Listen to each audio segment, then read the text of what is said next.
Hello, Rose here.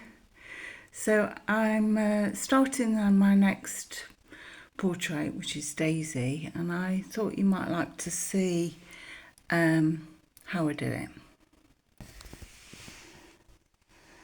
So this is Daisy. I've got two photographs of her, which is great. I actually prefer this photograph because there's more shadow on one side, but there's too much background, so I would edit it.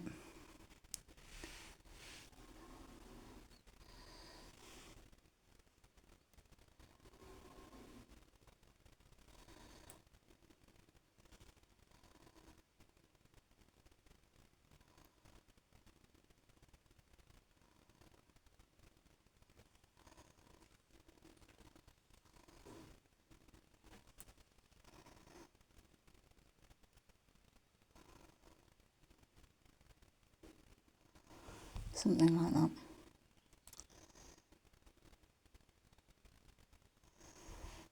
So that is the portrait that I'll end up doing, but she's got a bit of a whale eye there, a bit of a white eye, and this one's completely black. But if we look at the other photograph, so if we edit this one, let me just do edit.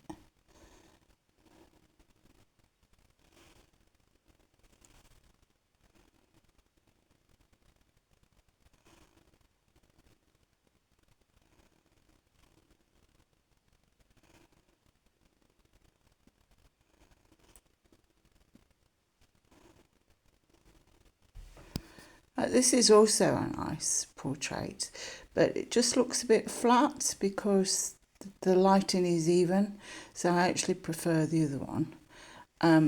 But the eyes are more kind of kind looking, and so I'm going to use the eyes from this one and put them in the other portrait. Okay, so let's go back. So I'm going to use this face, but put the other eyes in. Okay, and oops, go away.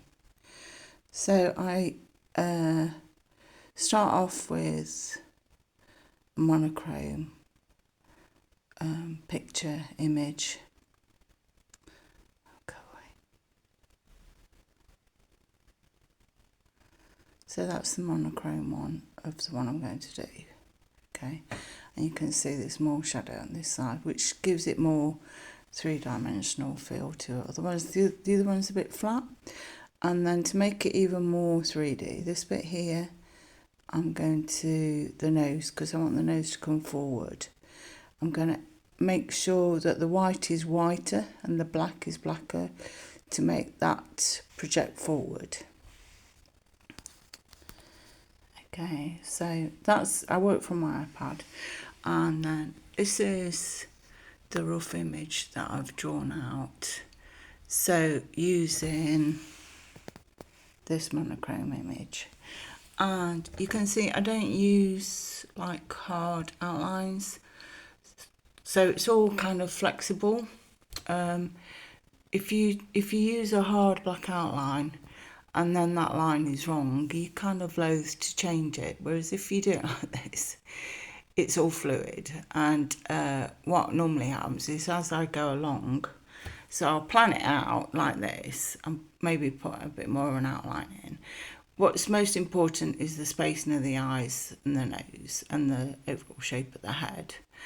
And the same goes for people as well. And then as I go in and add more colours, I might actually change it slightly as I'm going along to fit more with the photograph. Okay, so if we go back to the colour one, I can't remember which way it was. This one. Okay, so when I start to draw, I might enlarge it a bit and draw one eye, but I'm not going to use these eyes. I'm going to use the eyes from the other. I might change the contrast a little bit more so the white comes out more and there's more contrast here. So the next thing I'm going to do is to look for the colours that I can see. So if I come back to this one, it looks quite brown, so I'm going to just see if I can alter that colour balance a little bit by editing it.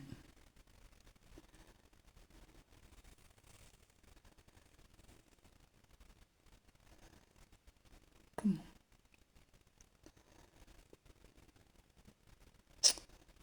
on. It's not responding. Never work with children and pets, eh? Or iPads. No. Oh. Pilot error. It's already there.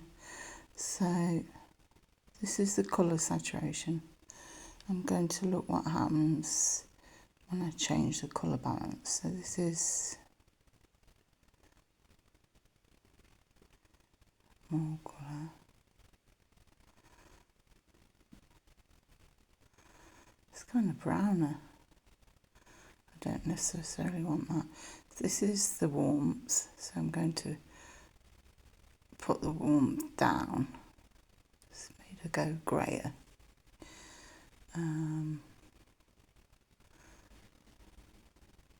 Contrast, I'm going to increase the contrast, which would make, oh, that's too much.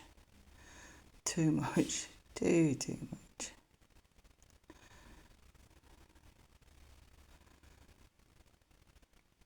It's kind of right, but she looks kind of washed out. So I'm going to add more colour saturation.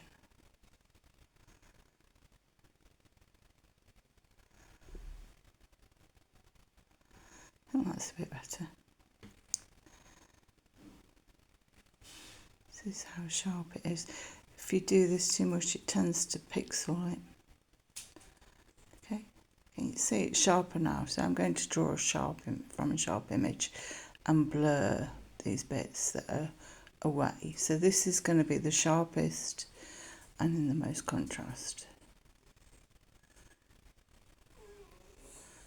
Oh, Pancho's complaining. Right, I don't know if you can see it now. So you can see there's some parts that are kind of got a green touch to them. It's purplish touch there, and obviously it's brown, quite a reddy dark brown here, along with the black on the nose. So there's soft greys, and there's not actually very much white on it. There's tiny little bits of white, a bit pink in the eye. So those are the colours that I'm going to look for from my selection of colours. And I'm going to move them to this part of the desk so that I can use them on this monochrome drawing. Okay, so stay tuned to when I've finished a bit more. I might show you a bit more in the interim.